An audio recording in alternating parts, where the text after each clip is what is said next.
You're listening to Dodge Movie Podcast. Your hosts are Christy and Mike Dodge, the founders of Dodge Media Productions. We produce films and podcasts, so this is a podcast about films. Join them as they share their passion for filmmaking.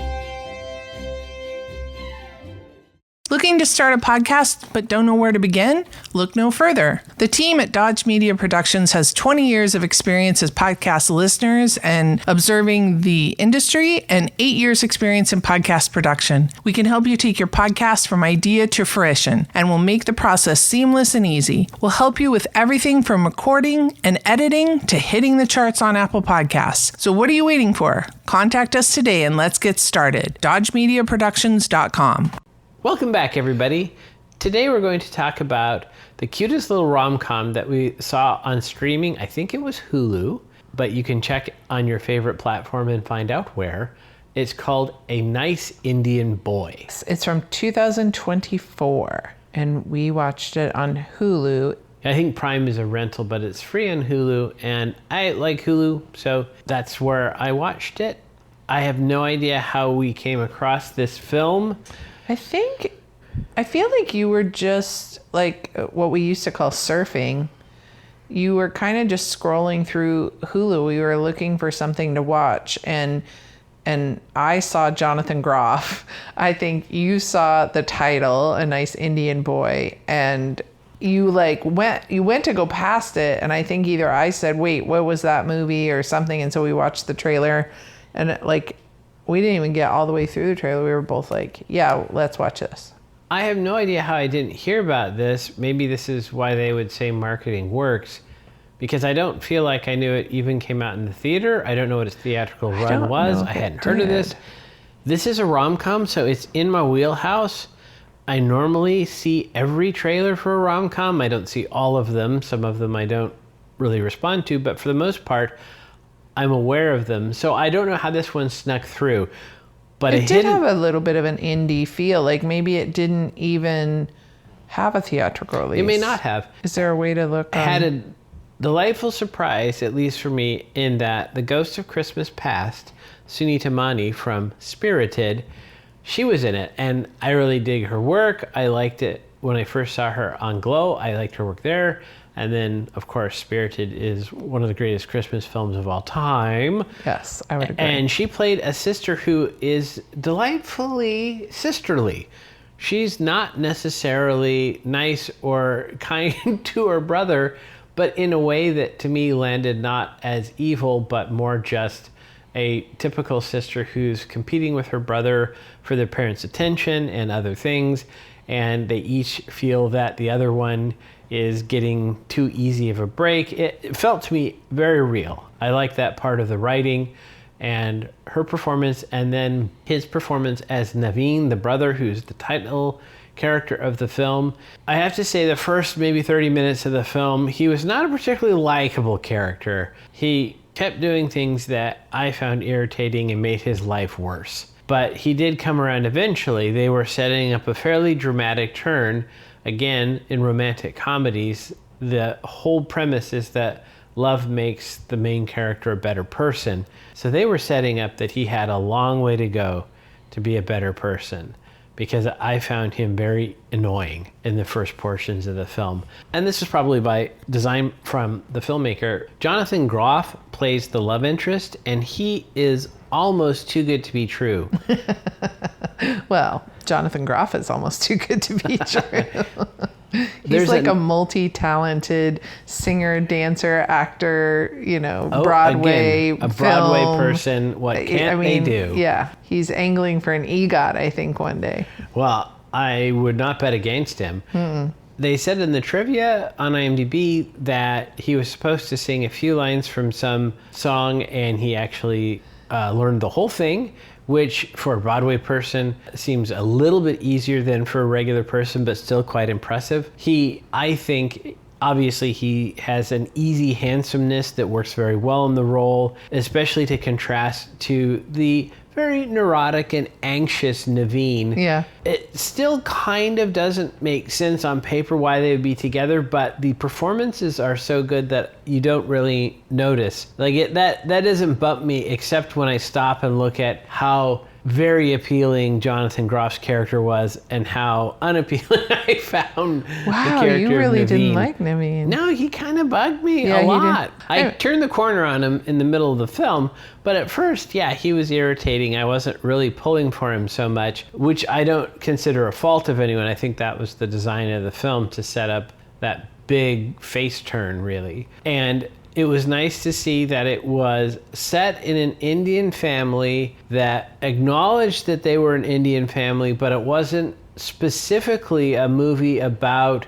being an Indian family, if that makes anything. It was just a rom-com, and they did put a nod to it. And Jonathan Groff's character is surprisingly culturally aware, and that's explained throughout the plot. But as a rule, I felt like this was a very realistic, perhaps the most realistic depiction of an Indian family in the United States, because they definitely captured that they observed certain ceremonies that were particular to that culture, but it didn't cast them in, I thought, the foreigners in a foreign land kind of thing that you often see.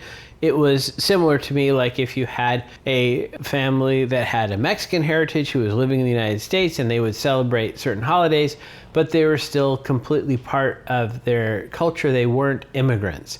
And that was kind of nice to me, to have a family that was not, like I said, portrayed as immigrants, but still kept touch to their old traditions, which in the United States, as a melting pot, every family has a bunch of different traditions. So that was kind of cool, I thought.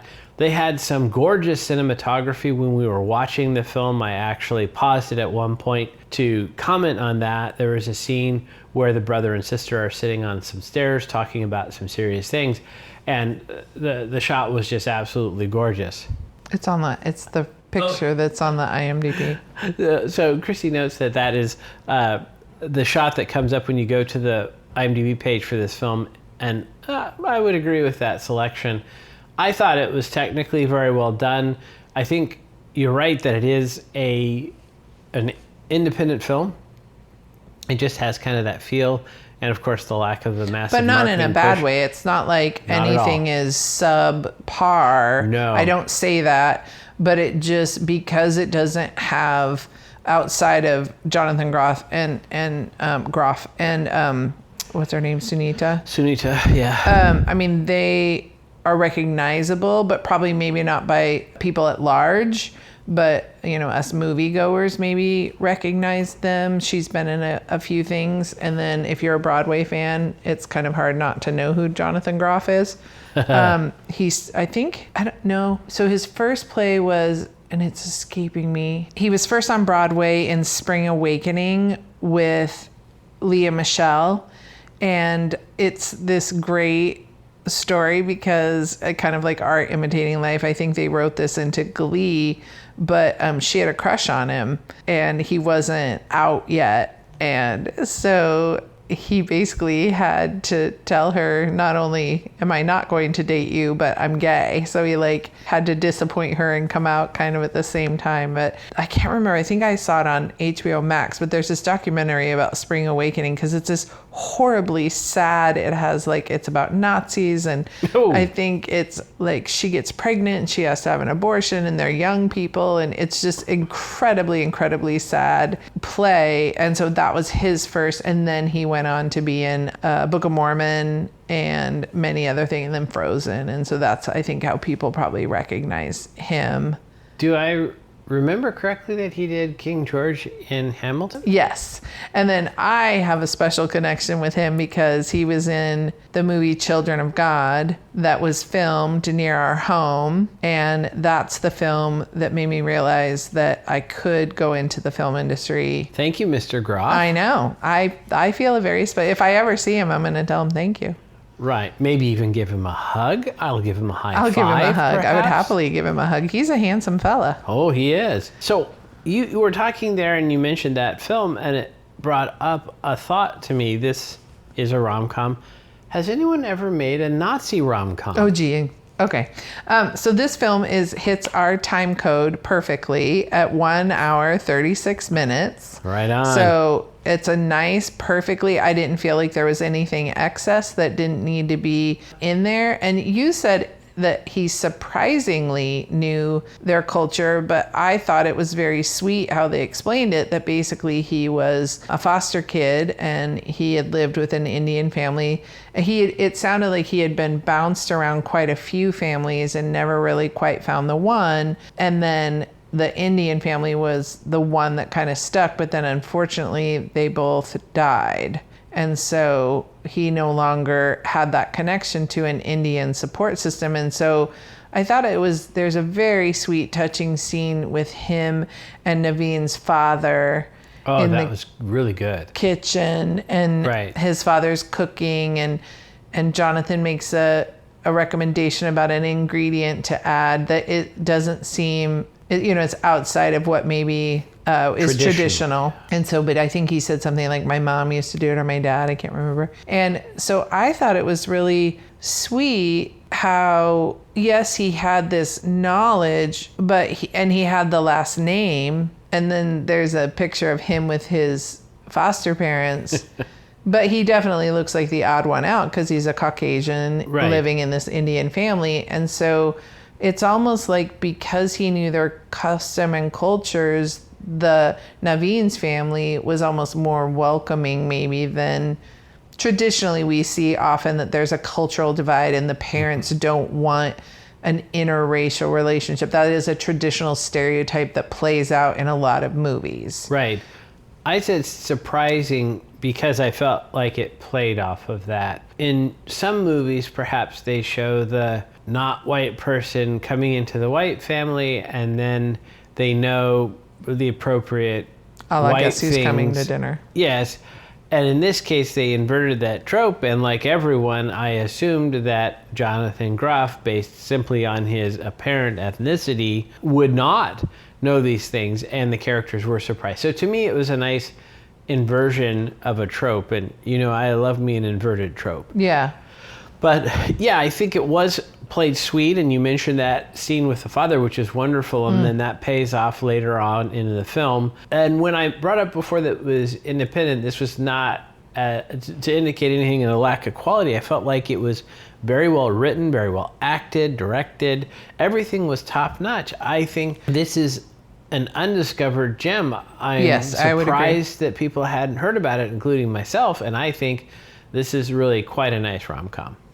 Yeah, I'm trying to see if I can quickly look up the budget, because to me that kind of is, I mean, we should know this already, but what is an independent film? Like what, classifies an independent film? And to me, it feels like it doesn't have this huge studio backing the push. Machine. Right. Like it's not part of the Marvel universe. Like could you make an independent Marvel film? Probably not. That would be an interesting challenge. Oh, it was filmed in Vancouver, British Columbia. That's interesting. Back in the day, Apple did a smart thing in that they gave discounted or free computers to educational institutions in order to get people used to their product. And maybe in this case, Marvel should say, if you're a film student, you can use their properties for your film projects with impunity.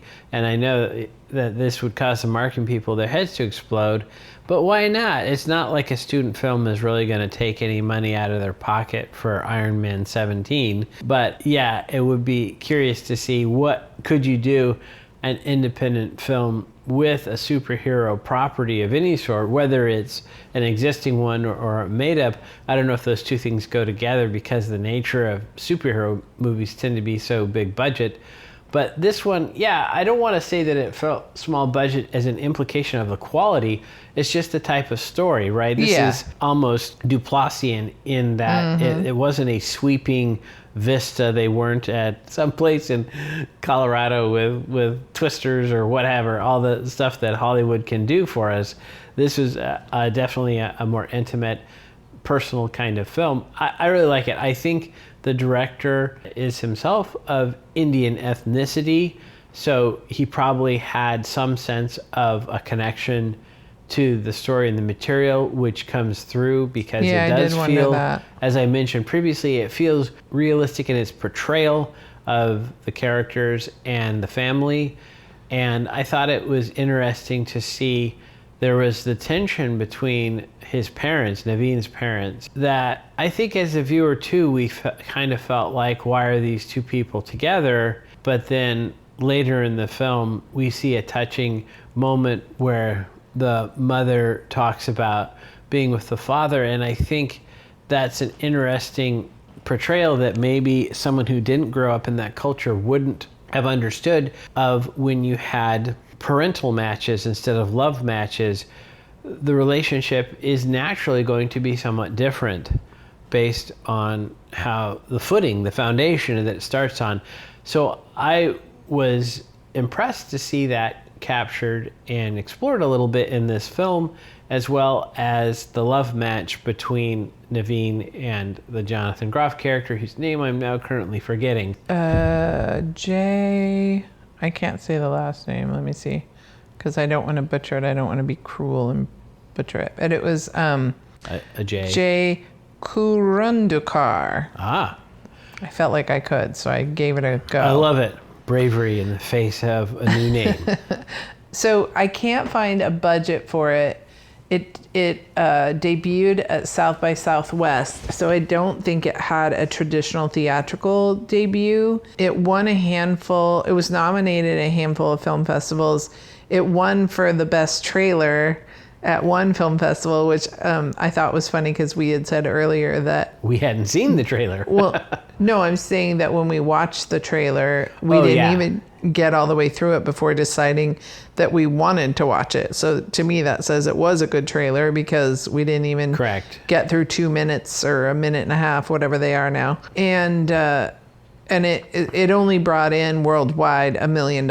So I think it went straight to streaming. It probably got sold, and those streaming deals are now no longer, like, if you look at by the numbers or Box Office Mojo, I don't think they reflect if something was made specifically for streaming or it was sold to streaming. Which kind of peripherally brings in another film that we saw recently in theaters, Freakier Friday, which felt like it could have gone directly to the streaming service. And I think it's actually on streaming as we speak. I think it's already available, which is an interesting thing, because when you think of a theatrical release, the thing that comes to my mind is the money spent to push the marketing, the ads out.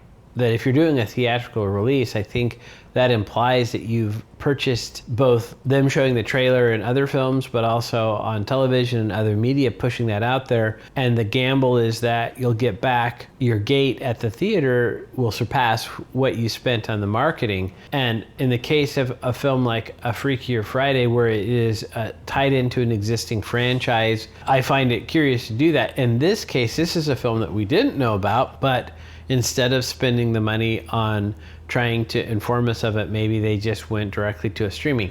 I would love to know, in general, from somebody who knows the answer to this question in the biz, what are they looking at, the filmmakers? It says $1 million box office, but what sort of deal did they pull from Hulu?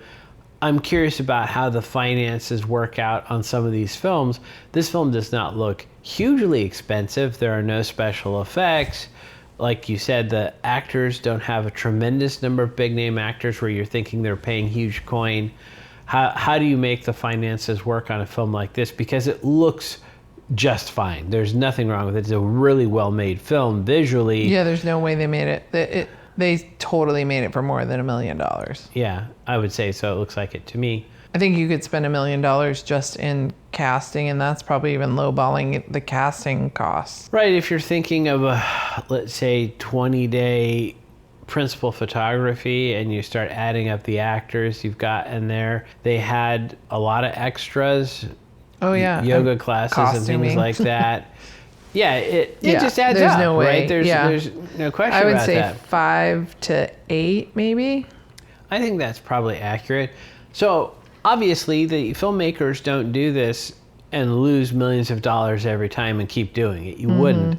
So it has to balance out in some kind of way. Maybe from and in Hulu. the old days, back when Blockbuster was king, you could count on an additional revenue stream of either consumers or the video stores purchasing the cassettes for rental, which was a non-trivial revenue stream. But now with streaming, people, I don't think, buy DVDs. Maybe some people buy the digital access, but I think that's probably quite a bit less than it was before. So I am curious how a film like this makes its budget back, how that would actually work out, just in rough percentages. I didn't even know the details, of course, but I was curious to see, because I think this is a great film. I would love to see more like this, where it didn't have the big name star with the big name marketing push, whereas Jonathan Groff is, to me, a fairly large star.